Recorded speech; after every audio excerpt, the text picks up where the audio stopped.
Good afternoon, everyone. Welcome to the webinar today called Vivacious Vocabulary. We're going to talk about some different resources online that you can use with your students to learn about vocabulary. And they're aimed towards your ESL students, but they can be used with any of your students.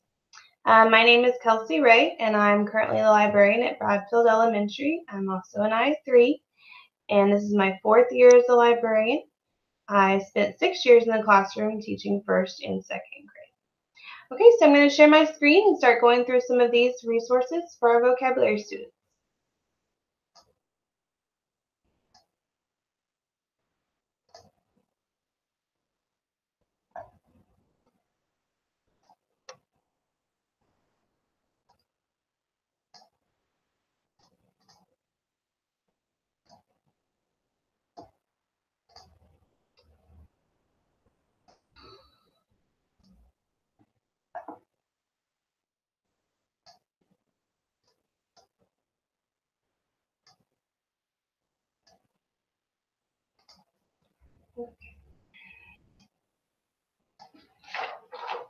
Sorry about that, technical difficulties.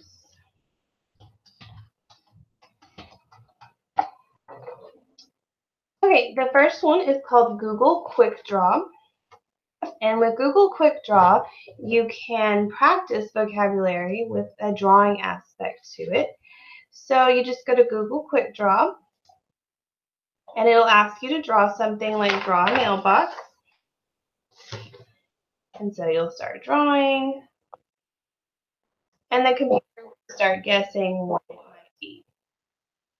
So you could use this by having the students guessing what you're drawing, or they're drawing and other students are guessing.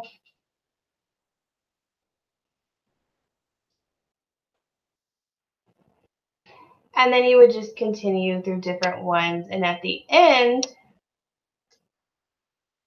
when you're done with your round, it'll actually show you ways that other people across the world had tried to draw that same item or that same vocabulary word. And it'll show you the data set of all the different ways that people have drawn the same thing. So you could also use this data set as part of your vocabulary practice. For example, if I click on this one, you're trying to guess what it is by looking at all the different drawings. It's cake. And then you could pick one and have the students use different words to describe the cake. For example, this one, they might describe as small or just a slice. This one, they might describe the polka dots on it, or they might describe the candles on this one. So these are just really fun resources for improving that vocabulary and just something different to where the kids aren't just doing a worksheet again. So that was Google Quick Draw. So if you just go to Google and type in Quick Draw, you'll find it. Okay, the next one is a take on the Heads Up game that Ellen uses on her talk show, but it's got a coding element to it. So if you just look for Heads Up on Scratch, which is a coding website, they have made a Heads Up version. So you could use this one, or you could take the same idea and plug in your own vocabulary words that the students are doing. I used to make like a slideshow with the words and have the kids stand with their back to the slideshow, and the other kids would have to give clues to get them to guess the word.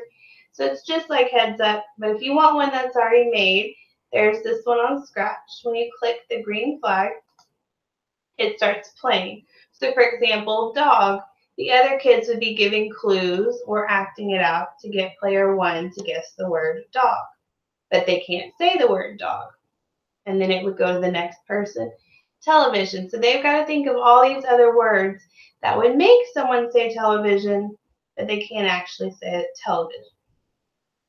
So this was a really fun one.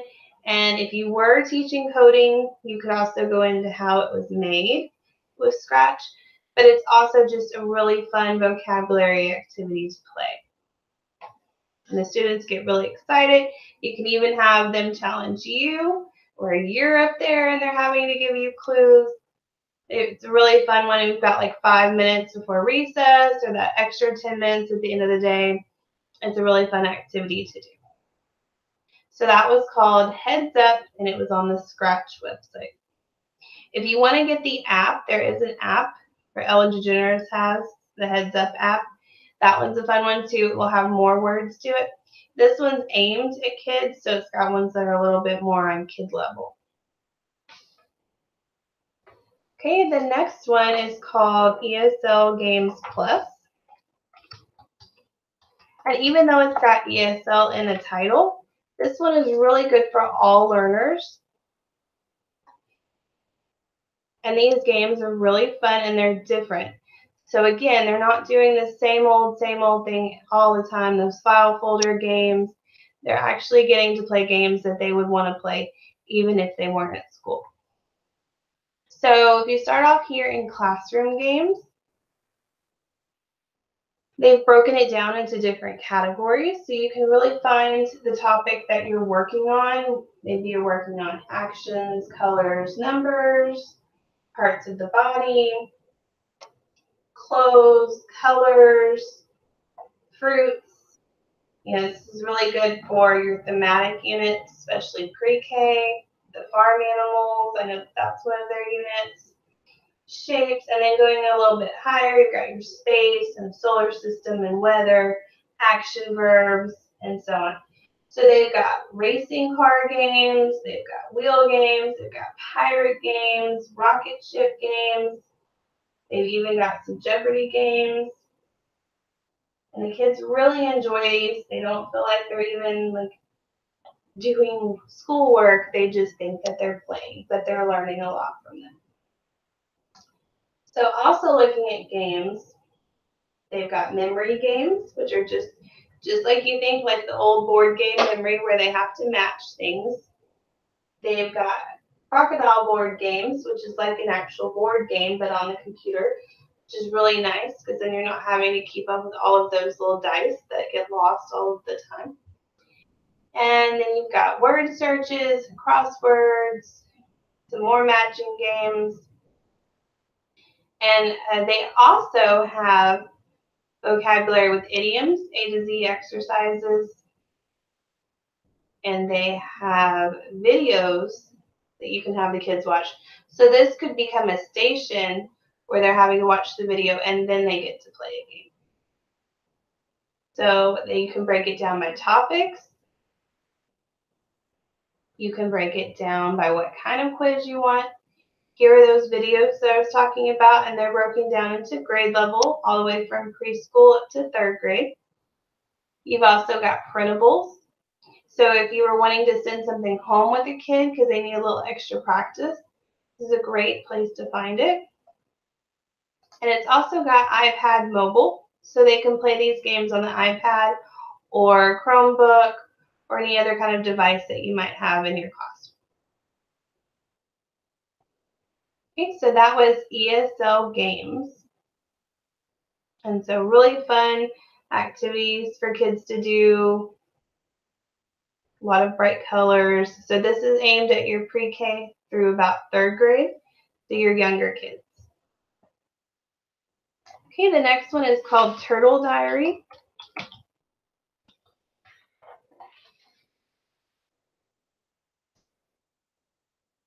Okay, and Turtle Diary is for pre-K all the way up to 5th grade, so you can choose the level that your students are on.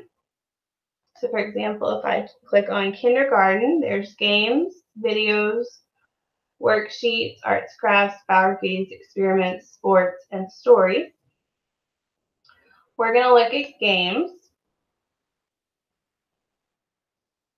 And they've broken it down into categories. These are all the math games.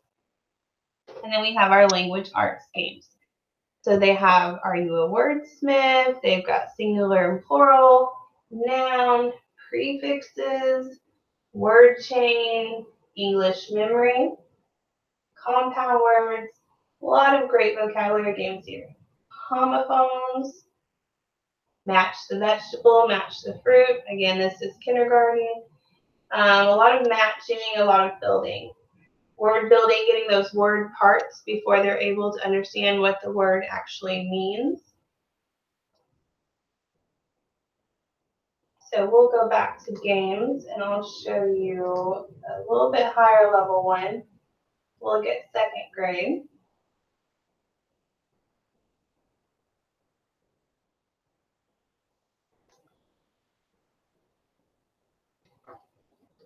And these are called word ladders, which is similar to an activity that the kids do a lot in the classroom, which is where they're having to draw a ladder with their spelling words.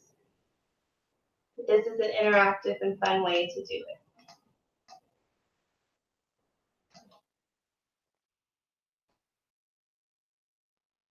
And so they've got this, and they've got to figure out what it could be.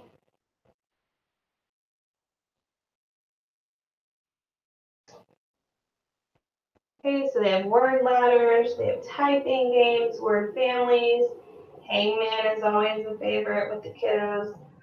We've got word Scrabble, describing words. This one is a good one because it's very similar to their iStation that they do, which is completing the sentence. So let's take this one. Having a little bit of trouble loading, but it's a sight word game where they have to pick the correct sight word to go into the sentence, which is a skill that they have to be able to do on their monthly iStation testing. So if you have some kids that are struggling with that skill, that would be a really good game for them. They've got sight words. Oops. Sorry, technology. It was working earlier. It's being a little stubborn right now. But Turtle Diary is a really good website. It's got a lot of variety on it. It does have videos as well. And it's broken down by grade level. It's got quizzes. And it's got printables. And then it's got some teaching tools for the teacher.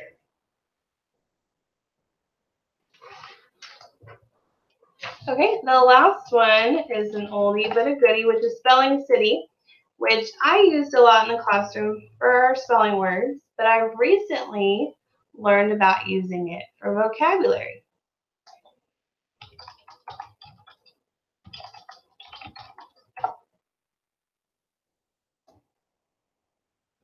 So it has many different games that you can play, and you can sign up for a free account.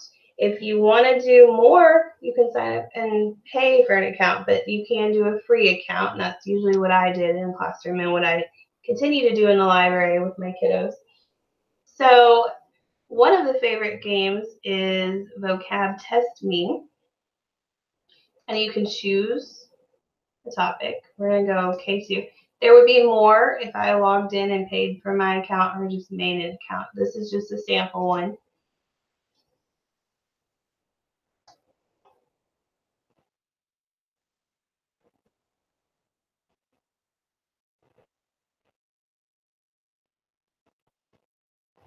Okay, so to assist or aid is help.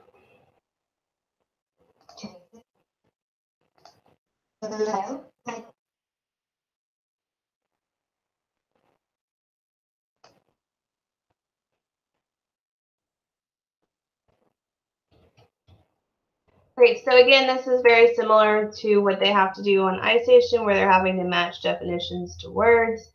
So if you have a kiddo who's having trouble with that skill, this would be a good place for them to go and work on some of that vocabulary. Another one is Word Find. Again, you can choose your topic.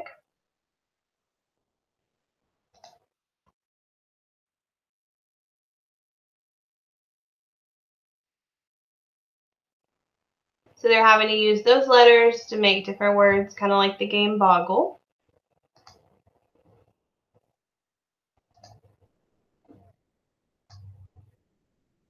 And this one is fun. It's called Wordorama.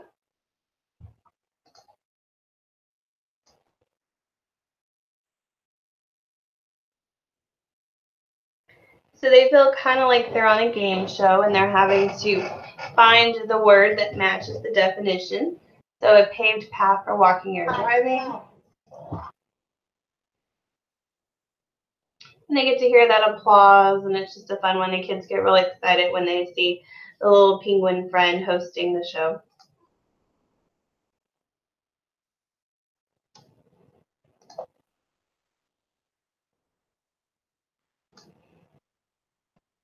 And that's a fun one. They've also got audio word match, so you can see if kids are hearing the correct word and being able to match it. That's also a skill that's on iStation.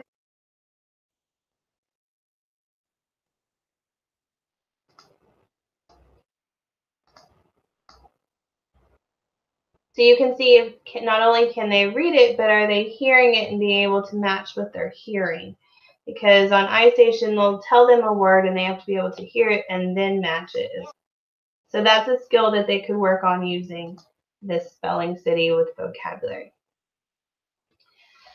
Okay, so just to recap, we learned about Google Quick Draw, Heads Up Game on Scratch, ESL Games Plus, Turtle Diary, and Spelling City Vocabulary. And all of these are really great activities to use with your students to improve their vocabulary, help them get up there to that vivacious vocabulary level. It is aimed at your ESL kids, but like I said, great for any of your students who are struggling with their vocabulary or just need some extra practice that's fun and not just the same old, same old. So I hope that you're able to use some of these vocabulary activities with your students. And if you have any questions, I'm happy to help you with those. This has been Vivacious Vocabulary. And again, my name is Kelsey Ray. And if you have any questions, I'm happy to answer any emails. If you need more resources, that's what librarians are for. We're happy to help. So my email is keray@garlandisd.net. And I hope you have a wonderful day.